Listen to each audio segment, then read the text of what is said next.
Hello everyone, welcome to my YouTube channel. আমি আজকে তোমাদের সাথে আমার একটি স্কিন কেয়ার রুটিন শেয়ার করতে এসেছি। দয়া করে সবাই সম্পূর্ণ ভিডিওটা দেখবে। সবার স্কিনে কম বেশি ডার্ক স্পট এবং ডার্ক সার্কেল অনেক কিছুই দেখা দেয়। স্কিন ড্যামেজ হওয়ার প্রধান কারণ হচ্ছে আমাদের যত্ন না নেওয়া। আমরা যদি উইকলি একবার হলেও স্কিনের যত্ন নিই, তাহলে আমাদের স্কিনটা কখনোই ড্যামেজ হওয়ার সম্ভাবনা থাকে না। এই জন্য আমাদের দরকার সপ্তাহে একদিন হলেও ফেসটাকে স্ক্রাবিং করা, কারণ আমরা যেহেতু সবাই অনেকেই কম বেশি রান্নাবান্না করে থাকি। রান্নাবান্না করার ফলে আমাদের স্কিনে অনেক বেশি অয়েল জমে থাকে। এই অয়েলটা যদি আমরা ডিপলি ক্লিনজিং না করতে পারি, তাহলে এই অয়েলটা জমে আমাদের স্কিনটাকে অনেক বেশি ড্যামেজ করে দেয় এবং একনে প্রবলেম দেখা দিতে পারে। তাই আমি উইকলি অন্তত একবার হলেও স্ক্রাবিংটা করে নিতে পছন্দ করি। স্ক্রাবিংটা করার পরে মনে হয় যে আমার স্কিনটা অনেক বেশি ডিপলি ক্লিনজিং হচ্ছে।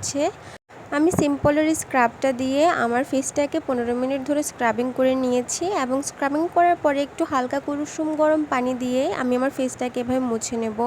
মুছে নেওয়ার পর আমি আমার স্কিনের একটু চেঞ্জেস দেখতে পাচ্ছি। আমার স্কিনটা আগের চেয়ে অনেক বেশি স্মুথ হয়ে গিয়েছে। এখন আমি একটি ব্ল্যাক মাস্ক ইউজ করব। এই ব্ল্যাক মাস্কটা অনেক বেশি রিজনেবল প্রাইসে তোমরা পেয়ে যাবে। এই ব্ল্যাক মাস্কটা দেওয়ার কারণ হচ্ছে আমার ব্ল্যাক হেয়ারস রিমুভের জন্য আমি এই ব্ল্যাক মাস্কটা সবসময় ইউজ করে থাকি। অন্তত মান্থলি একবার আমি এই মাস্কটা ইউজ করি। এটা এভাবে আমি আমার পুরো ফেসে অ্যাপ্লাই করে শুকানো পর্যন্ত অপেক্ষা করব এবং শুকিয়ে গেলে এটা অনেক ধৈর্য সহকারে আস্তে আস্তে টেনে টেনে তুলতে হবে, কারণ আপনারা যদি বেশি তাড়াহুড়া করেন তাহলে অনেক বেশি পেইন হবে স্কিনে। আর যাদের স্কিনে অনেক বেশি পশম রয়েছে তারা এটা স্কিপ করাটাই ভালো। এই মাস্কগুলো তোমরা চাইলে পুরো ফেসে অ্যাপ্লাই না করে শুধু নোজ এরিয়াতেও ইউজ করে নিতে পারো, যাদের নোজে অনেক বেশি ব্ল্যাক হেডস হয়। সবার স্কিনে কম বেশি ডার্ক স্পট থাকে এবং ডার্ক সার্কেলও। আমার বেবি হওয়ার পরে আমারও ডার্ক স্পট ডার্ক সার্কেল অনেক বেশি বেড়ে গিয়েছে। আর সবসময় চেষ্টা করবে কেমিক্যাল ইউজ না করে কিভাবে ন্যাচারাল ওয়েতে স্কিনটাকে হেলদি রাখা যায়। এই গরমে বাইরে বের হওয়ার সময় অবশ্যই তোমরা সানস্ক্রিন ইউজ করে নেবে। সানস্ক্রিন ইউজ না করলে সানবার্ন হয়ে স্কিনটা অনেক বেশি ড্যামেজ হয়ে যাওয়ার সম্ভাবনা থাকে।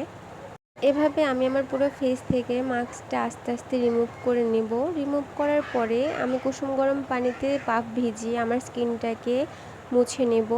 ব্ল্যাক মাস্কগুলো স্কিনকে অনেক বেশি ডিপলি ক্লিনজিং করতে হেল্প করে। আমার ব্ল্যাক হেডসগুলো অনেকটাই চলে গিয়েছে। এখন আমি একটা ফেস প্যাক ইউজ করব, যেটা আমি আড়ং থেকে নিয়েছিলাম। এটা একটা স্যান্ডেলউডের ফেস প্যাক। এই ফেস প্যাকগুলো অনেক বেশি রিজনেবল প্রাইসে পেয়ে যাবে তোমরা। আর এটা ক্যারি করাও অনেক বেশি ইজি, আর স্কিনটাকে অনেক বেশি স্মুথ এবং ব্রাইটনেস ফিরিয়ে আনতে অনেক বেশি হেল্পফুল। আমি এখানে আমার প্রয়োজন মতো 1 চা চামচ ফেস প্যাক নিয়ে নিলাম এবং এটার সাথে অল্প পরিমাণে পানি অ্যাড করে নিয়ে ভালোভাবে মিক্স করে নেব। মিক্স করার পরে এটা আমি আমার ফেসে ম্যাসাজ করে করে অ্যাপ্লাই করব। ম্যাসাজ করে করে ফেস প্যাক ফেসে অ্যাপ্লাই করার ফলে স্কিনটা অনেক বেশি স্মুথ বলে মনে হয় আমার কাছে।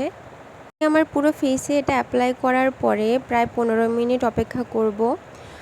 আমি নেক্সট ভিডিওতে দেখাবো কিভাবে আমি ন্যাচারাল ইনগ্রিডিয়েন্টস দিয়ে আমার ফেসটাকে অনেক বেশি ক্লিন এবং হেলদি রাখা ট্রাই করি। দেন আমি 15 মিনিট পরে একটু কুসুম গরম পানি দিয়ে আমার পুরো ফেসটাকে এভাবে ক্লিন করে নেব। তোমরা দেখতেই পাচ্ছ আমার স্কিনটা অনেক বেশি স্মুথ হয়ে গিয়েছে। এখন আমি একটি লাইট ওয়েট ময়শ্চারাইজার ইউজ করে নেব আমার স্কিনে। তোমরা অবশ্যই কমেন্টস করে জানাবে আমার স্কিন কেয়ারটি তোমাদের কাছে কেমন লেগেছে এবং পরবর্তী ভিডিও দেখার জন্য আমন্ত্রণ রইল। সে পর্যন্ত সবাই সুস্থ থেকো, ভালো থেকো।